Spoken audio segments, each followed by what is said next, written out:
You're watching the Microsoft U.S. Health and Life Sciences Confessions of Health Geeks podcast, a show that offers industry insight from the health geeks and data freaks of the U.S. Health and Life Sciences industry team. I'm your host, Claire Bonacy.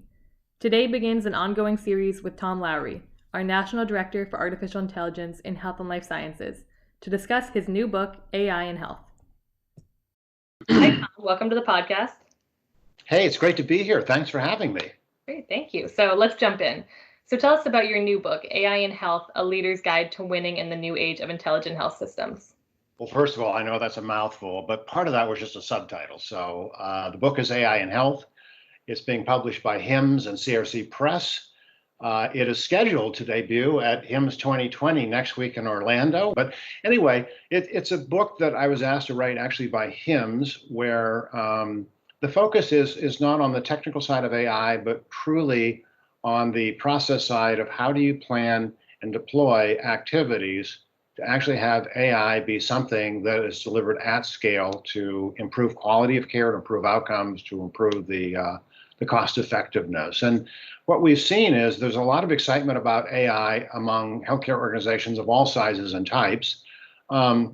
Many times they're talking or they're starting to do proof of concepts or pilots, but there's a real challenge in crossing the chasm of going from excitement and pilots to truly driving scale and really deploying across an enterprise. So this is a book that focuses on a lot of issues like how to engage clinicians to make sure that they are part of that planning process from the beginning. Things like creating and managing a data estate. And, I've often kidded about, I'm often asked to keynote and talk about artificial intelligence. I've never had anyone ask me to come out and speak at a major conference on managing a data estate, which is absolutely critical to take AI and have it go across an organization. And then finally, it's things like ethical AI, where I don't know of a single healthcare organization that isn't focused on diversity and inclusion across their staff, across the services they provide. But when I ask a simple question of how does AI tie to your diversity and inclusion plan, people look at me like they don't really understand what I'm talking about, and yet not done right, you can do everything to do a great job of diversity and inclusion and have real issues when it comes to issues of bias and other things in your AI program. So this is a book that outlines all those key issues and provides a framework for how to go from your pilots and excitement to true deployment across an enterprise. Great. I love that it does cover such a wide span of topics. So why do you feel that the time is right for AI to have an impact in health today? What's different today than, say, 5 or 10 years ago in the industry where health is more open to it? Yeah.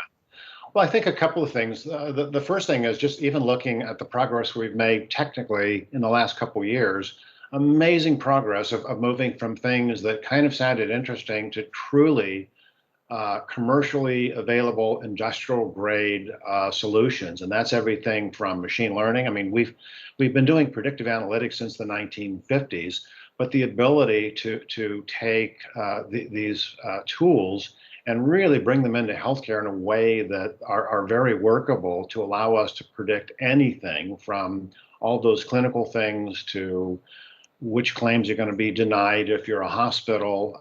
It's very impressive on how we've come a long way in a short period of time on commercially available industrial grade tools. Machine learning, vision, speech, text, knowledge extraction are all there and ready to go when it comes to redoing processes.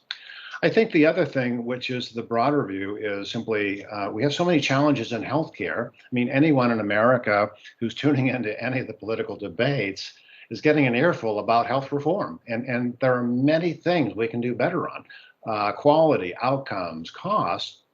My belief is the power of AI done right will play a far bigger role in making healthcare better than anything coming out of Washington, D.C. And so these are things within the control of clinical and business leaders, understanding the tools and how to apply them against their clinical and operational workflow improvements, their goals, their mission, to me is what gets me excited because the technology's there. The time is absolutely right to find new ways to solving for these old problems. That's great. I 100% agree with you that healthcare really is at the forefront of most people's minds nowadays. So it's a good time. So in all your research and your experience, what has you most excited about AI in health today? Well, as I just said, some of it's the ability to truly drive change, not just talk about. The second thing is everyone's in the very early stages of this AI and health revolution. And anyone who says they've got it all figured out really probably doesn't really know what they're talking about. What gets me excited is being in the early stages. I believe that what we're seeing with AI and the cloud is really the next major computing platform in healthcare. So you think about the last 2 decades where the dominant change was the advent of electronic health or medical records. And it was great and it produced a lot of benefit. It also produced some challenges on things like usability, where clinicians spend their time, but it clearly produced benefit. But when you look at that change in the last 20 years, I describe moving from paper to digital records as very similar to freezing water. It takes a different form, but the elements are basically the same. The way you use that data is basically the same. With AI, we're having intelligence imbued in these systems, which means computers will start acting more like humans.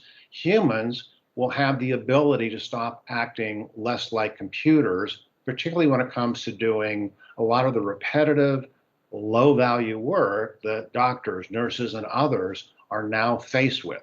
So our ability, for example, Accenture did a study that said up to 30% of a registered nurse's activities could be automated with AI.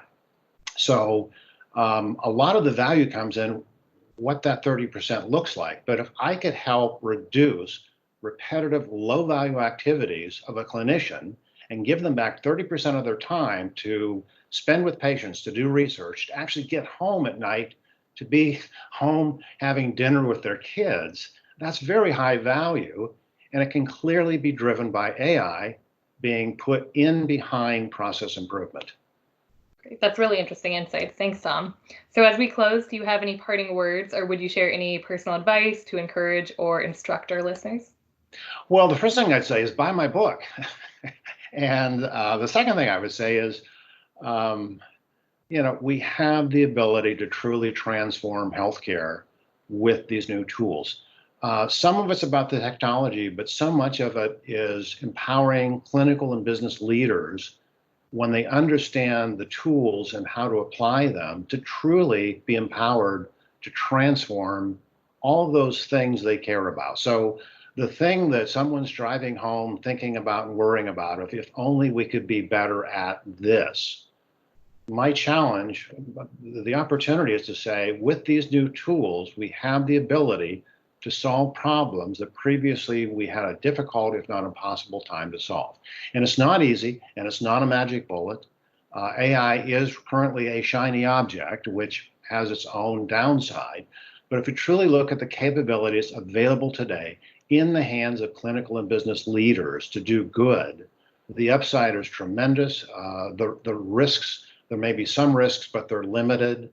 And a lot of those risks are mitigated by really understanding what you need to do to transform healthcare with AI. Great. Well, thanks so much, Tom. I'm really looking forward to having you back on the podcast next month. Great. Thanks so much, Claire. Thank you all for watching. To purchase Tom's book, visit www.crcpress.com. We look forward to continuing the AI in Health series next month with Tom Lawry to discuss AI in HR. Please feel free to leave us questions or comments below, and check back soon for more content from the HLS industry team.